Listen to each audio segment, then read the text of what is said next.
Hello, welcome to Into the Fire, a Burning Coal Theater Company podcast series.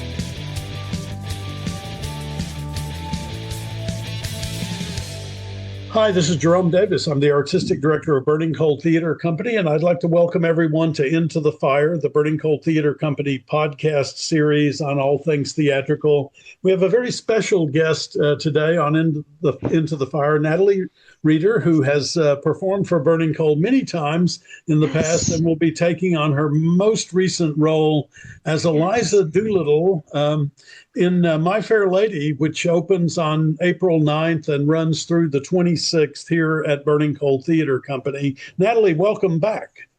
Thank you, Jerry. It's a pleasure to chat with you about this. And of course, I love Burning Coal, have for, well over I think it's been 15 years now, Jerry, which is kind of crazy to think about. So it's been a pleasure the past 15 years. The first one was Brigadoon with Emily Rainey, actually. I think that was all the way back in 2012 or 2013.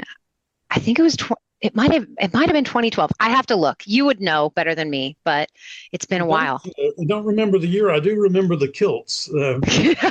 So do I, coincidentally enough. Some of the clogging, I remember there was clogging. That's right. And you have also done Camelot for us, and you've done two Sondheim pieces. That's right. Most recently, Merrily We Roll Along. But also my favorite Sondheim piece, Sunday in the Park with George, which has been a while now. It feels like yesterday, but it's been only a while. And there are some people involved in this production, most notably Alec Donaldson, who has been in many of those same shows. Yes. Does that matter to you as an actor when you're working on a show? Do you care who else is in the cast or that you've worked with the people before, have a relationship with them? Yeah, that's a really good question, Jerry. I feel like it matters to me. I love getting to work with people that I've had the pleasure of working with before, and not even just from a cast perspective, but also the creative team, like getting to work with Stacy again on costumes. I think this is our third production together. You just develop a familiarity with the person, and they know that they're going to have to go over costumes with me a couple times because I'm going to forget, this tie goes off and then the vest comes on, and, and like working with Byron again is another really great example. Byron and Alec, I've had the pleasure of working with them before. And so you develop a familiarity and an intimacy with a scene partner, I think. And then you just kind of, it's like being a good friend. You just kind of click right back into gear. And so I do. I think that working with someone again just helps you get to a deeper level of the art form, I guess, to not sound too cheesy about it. But yeah, so but it's also nice to make new friends. I'll admit that getting to know Derek on this production has been a real treat, and he is a real professional, very talented guy. And so it's really fun to get to play opposite him and, do scenes together. So it's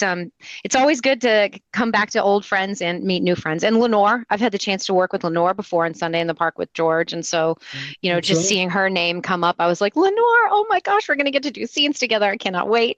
So it just adds some joy. Yeah. He's remarkable. They all are. Derek Robinson is playing Henry Higgins in our production. You mentioned Byron Jennings, who is our Freddie Hill, and then Lenore is playing Henry's mother, Mrs. Higgins. Probably far too early in her life to play that role, but she's doing a fantastic job.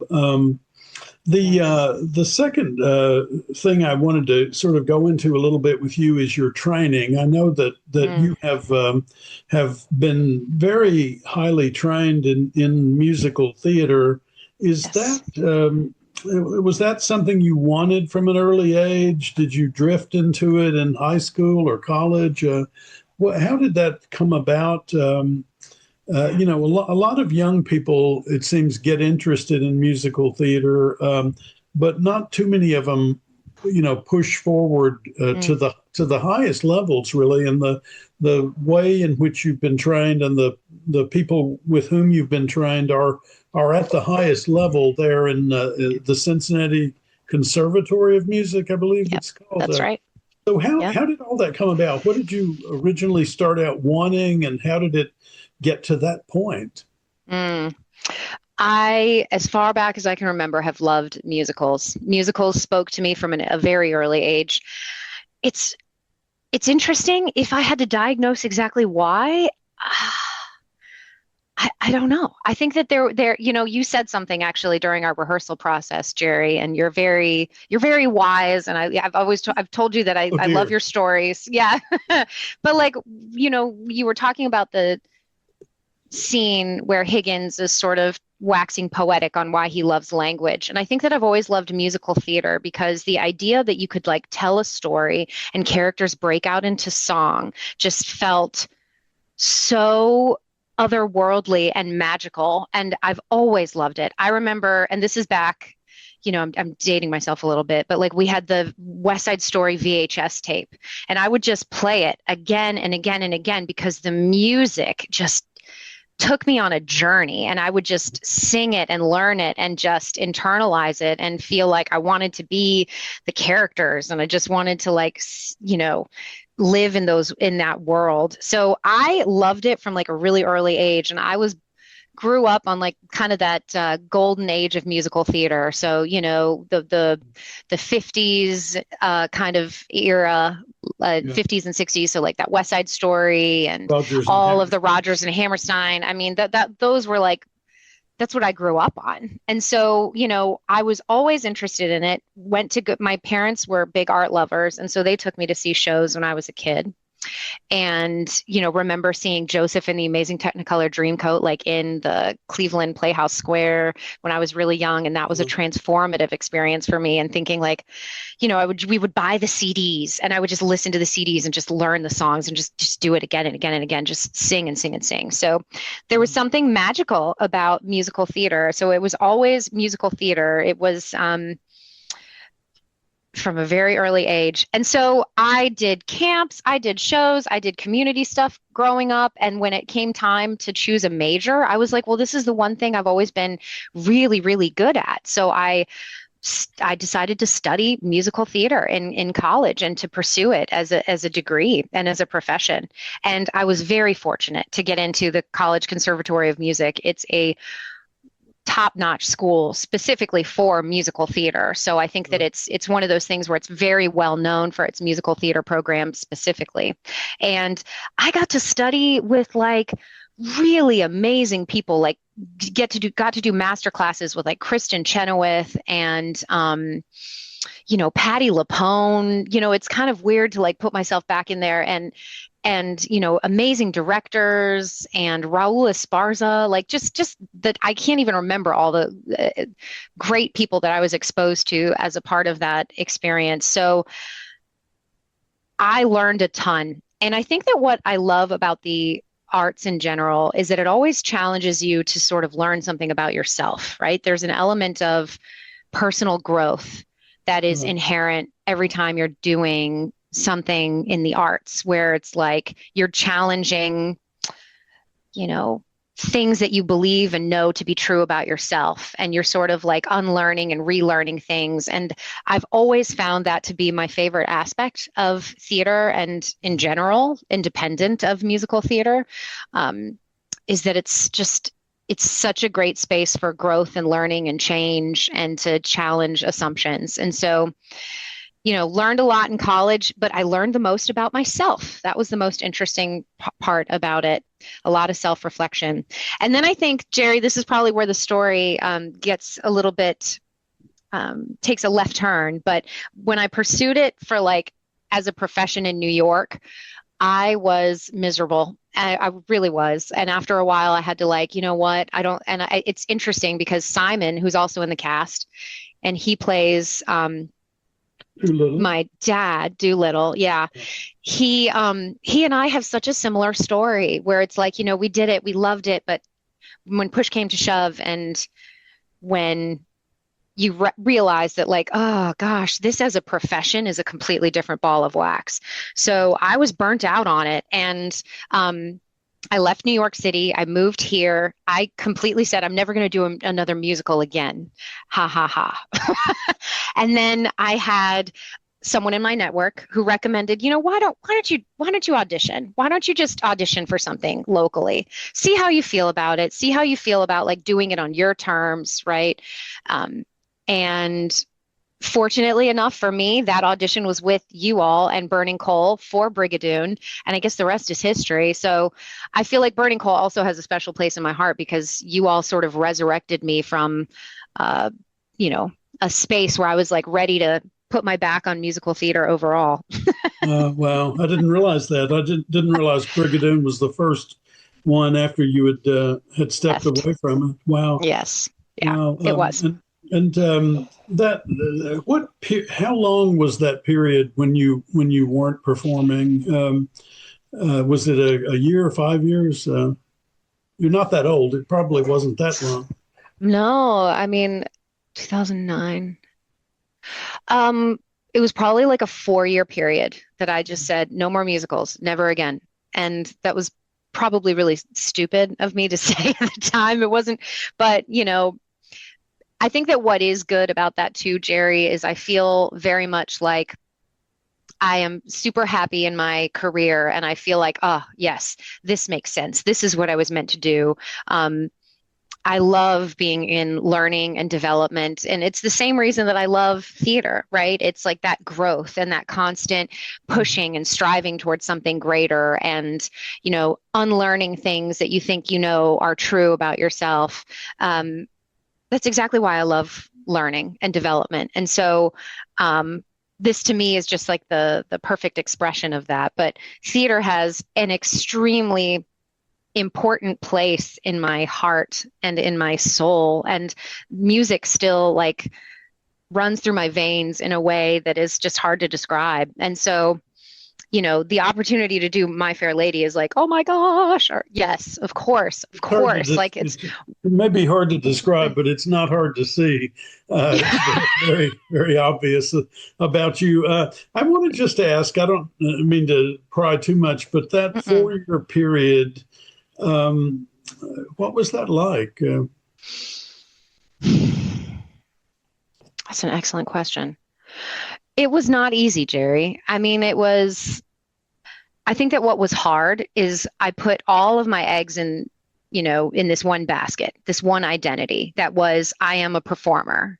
Yeah. And when you sort of have to walk away from that and all of your identity is trapped up in this one idea, you have to rethink who you are. I mean, it kind of reminds me of, I know that there was this Olympian, the figure skater, whose name, she got the gold medal. She walked away from figure skating for a time and then was able to come back to it on her terms. And when I heard that story, I was like, oh, that's exactly what I felt. Like it was just like a reclaiming of, I'm doing this for me and these are the reasons why. But, I think that it was a necessary part of the journey, though. I think that being able to turn my back on it and say, okay, I've invested so much in this direction. What else is there? Like, what else contributes to who I am and what makes me who I am, and exploring different parts of myself independent of this identity that was so, wrapped around my identity as a performer, and sort of like, well, what else is there and what else makes me me and what else am I passionate about? So I think it was an important time. It wasn't necessarily easy, but it encouraged the type of self-reflection that led to a lot of really, really fruitful parts of my life, really wonderful stages and people that I was exposed to and career that I was able to build. Yeah. So was there a creative element to it? Did you think, well, maybe I'll try painting, or now I'll try writing, or something like that, or no? No, I really turned my back on like all of it. I really did. I think if there was a creative element to it, Jerry, I'll be honest, I think that it's at the time that I wasn't performing, I was building. I was serving as a training program coordinator at Fleet Feet Sports. And so I sort of channeled all of that energy and passion into the people that I was working with. And I was able to grow those training programs astronomically over the course of a couple of years. I was named like hometown hero.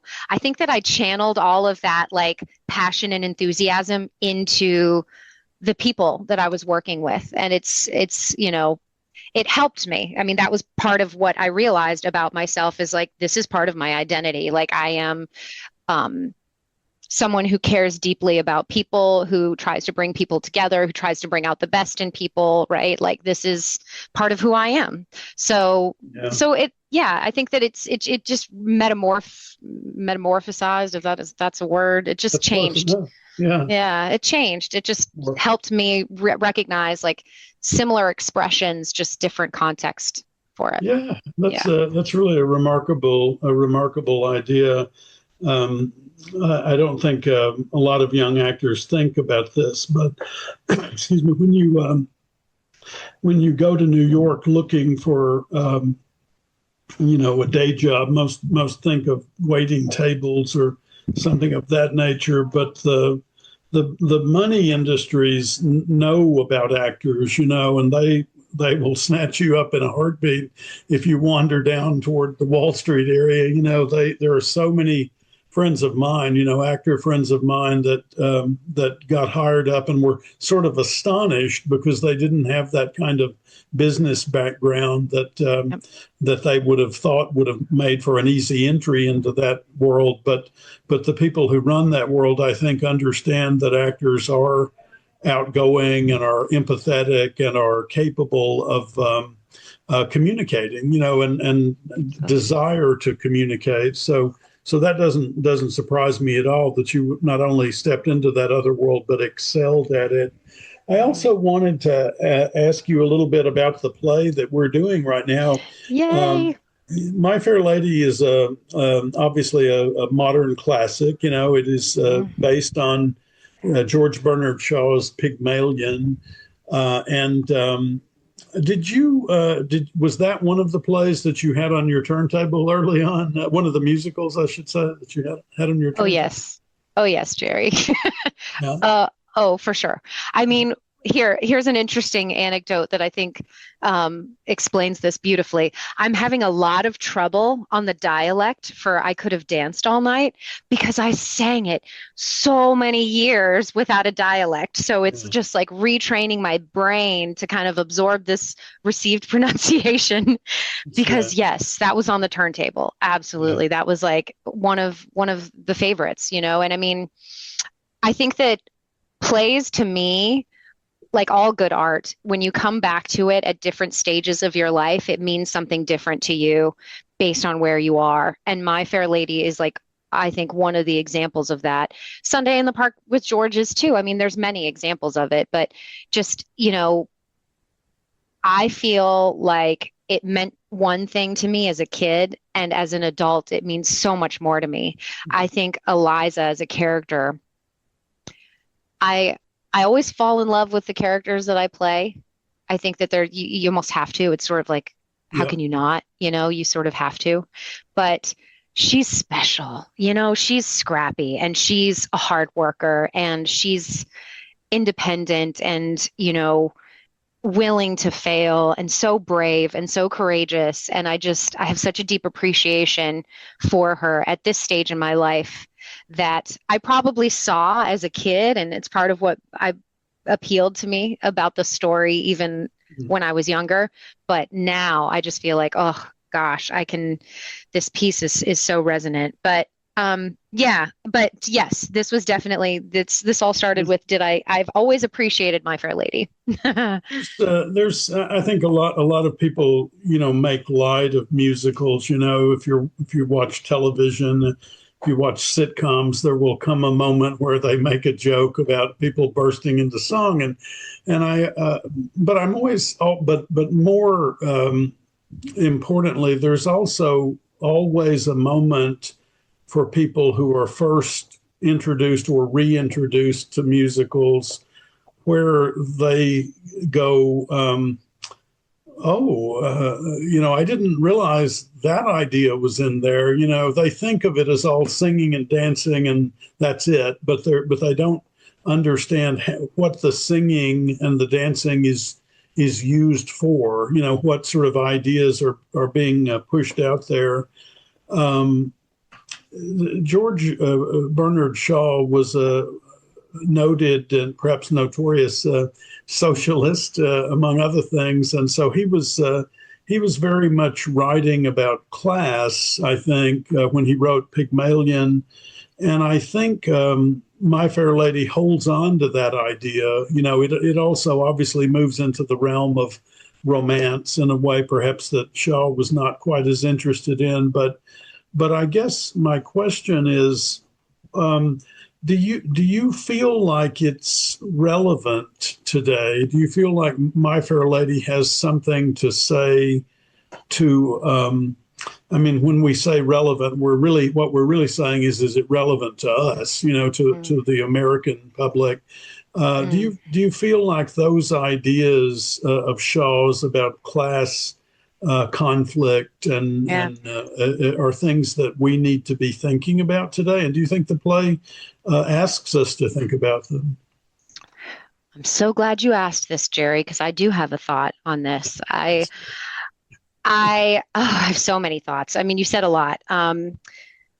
First, I'm going to address your question, and then there's something else I'd love to go back to in defense of musical theater, because not in defense of, but just this came up like in college, and we talked about this, right? This idea of like, oh, musical theater, it's so trivial, right? Like, but so I'm going to put a pin in that, but remind me. Right. So do I feel like My Fair Lady is relevant today? Oh my gosh, do I ever? I'm passionate about this for a couple of reasons, Jerry, because I'm a big lover of systems theory. Systems theory, not to get too nerdy, really kind of fundamentally in its simplest form is a way of understanding the way an organism behaves, right?